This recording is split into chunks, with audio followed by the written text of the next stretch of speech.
Hello, gasaholics. I'm Hot Rod Bob, and you've got gas, the great American auto seed. Since 1990, your source for what's hot, what's not, what could be, maybe even what should be, and a little bit of humor thrown in. I know it's been a long time since we did a gas podcast, but I'm back, and I'm going to try and do this on a regular basis again, now that I have a bit of time on my hands. Well, one of the things I was looking at today, and it strikes me as kind of strange, but someone is going to recreate an SUV that started the compact SUV craze. Now, I'm not talking about Jeep. I'm talking about International Harvester's Scout. Now, from what I'm reading, I don't see anything associated with International Harvester, who used to produce consumer vehicles. Yes, they did. They had pickup trucks, they had SUVs, they had the compact SUV called the Scout. Well, now a new company is calling themselves Scout Motors, and they are producing a compact SUV and pickup. Well, the pickup's off maybe a year or so, but the SUV is about ready to come out, and it has a striking resemblance to a Ford Bronco. Now, don't know why, or don't know the full story on this, and I'm not going to give you specifications and technical data. It's just an observation on my part. Now, the SUV and the pickup truck are both available in full electric, or will be available. They're not available yet. These vehicles are still in prototype and pre-production, but they're not bad looking, honestly. If you're into small SUVs, these could be an answer for you. Now, they do have the full electric, as I said, but they also have one that has an engine assist. And this way, it keeps the battery charged. Seems like a better idea to me, because if you're on the road and you can't find a charging station to get into, the engine will keep you going. Now, they say with that, it has about a 500-mile range. It's still quicker to fill up a gas tank than it is to charge a battery. Now, these SUVs look pretty good. The pickup truck doesn't look bad at all. Styling is very pleasing, very contemporary, and like I said, looks like a rebadged Ford Bronco to me. But hey, what do I know?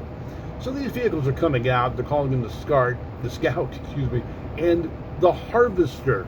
Yes, how about that? International Harvester created the Scout back in the 1960s, and this company called Scout Motors is going to use those names. Now, I don't know if they have any connection with International. International has been building commercial trucks for decades, and primarily now class 4, 5, 6, and 7 is what their goals are. They don't go into consumer vehicles at all any longer. They are the number one in heavy duty or medium duty trucking. So getting back into the consumer vehicle, well, I don't think they're going to do that, because that is pretty much locked up by Ford, Chevrolet, Jeep, and so forth. But you never know. But there's a guy named Scott Kehoe. I wonder if it's the same Scott Kehoe I know from drag racing days. Don't know. Haven't seen his picture yet, so I can't tell you. But Kehoe says to the media, with the automotive press that is, that they have a lot of reservations for their vehicle, and about 75% or so are for the SUV and 25% for the truck. Yet some of the comments I see are, why don't you bring out the truck? Well, because people want an SUV, and the truck is nice, but here's the downside in California specifically. If you have a truck, 4-door, 4 or 5 passenger, whatever the case may be, it has to be registered as a commercial vehicle.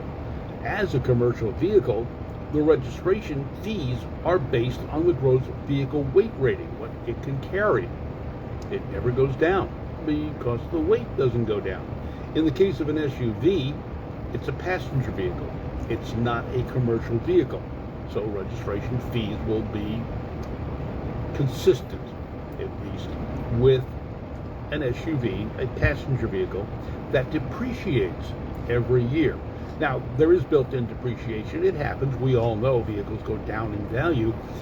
California seems to find a way to circumvent that depreciation by raising the fees.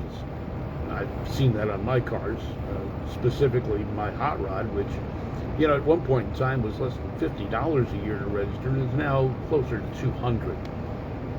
Don't know why, but it keeps going up. So anyway, they've got these vehicles coming about. 2028 is the target, which is, it's 2 years off. The vehicles are pleasing looking, like I said. The R1S SUVs from Rivian are going to be their target competition. And, well, whether or not they can do it is going to be a challenge. The SUV market is pretty saturated right now. The electric vehicle market is very limited and getting more limited. But, hey, that's what's happening. Good morning, Jeff DeGrandis. Good to see you here. Jeff DeGrandis, the famed artist and cartoonist, is watching us right now as well. So, what do you think? The name Scout holds a strong feeling for those people who have been into the small, compact off-road vehicles and 4x4s and sport utility vehicles for decades. I mean, that was the first civilized, I guess you could say, sport utility vehicle or off-road vehicle. The original Bronco was its direct competitor, and Ford has brought that Bronco back out. Chevrolet came out with a Blazer, which was a much larger vehicle, but the Scout, that was the rough and tumble vehicle. And International did an excellent job with that vehicle, making it strong, making it do the job, and giving consumers a great, I guess you could say, original sport utility. But hey, they got out of the business. Left the door wide open for Chevrolet and Ford back in the day. So look it up. Take a look at these vehicles. The Scout is the new SUV to come into the market, new electric SUVs. And it's Scout Motors is the name of the company. They're going to have an SUV and a pickup truck called the Terra pickup. And they're not available yet. They're targeting 2028. And their studies show that the SUV is going to be more popular than the pickup truck. 87% of the pre-sold or reservations are for the engine-driven electric vehicle or a hybrid vehicle. Makes sense to me. Tell me what you think. Post it. Share it. Let people know.